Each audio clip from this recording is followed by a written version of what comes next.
Jeg hedder Anna Rosa Hjort Lorentzen, og jeg er uddannet tekstildesigner og senere som lysdesigner. Jeg har fået Spirekassens legat både i trin 1 og trin 2 til at udvikle de her lysende facader i byrummet.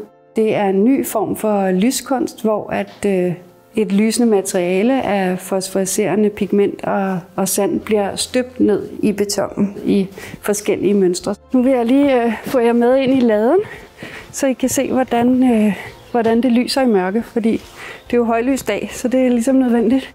Det her er jo så de tests, som BB Beton har lavet med en blanding af fosforiserende sand og pigment, som han har blandet med den hvide beton. Og det bliver så opladt af lyset udenfor, af sollyset, eller også på en overskuddet dag bliver det også opladt. Det er jo så den første prøve, han har lavet med et motiv i. Og det er jo så den her, der skal arbejdes videre med for at få en større flade, ikke? Og et mønster, der er mere præcist. Og den er slet ikke færdig, men den er på vej. Det her med at arbejde med de her fosforiserende materialer i beton er jo en helt anden måde at arbejde med lys på.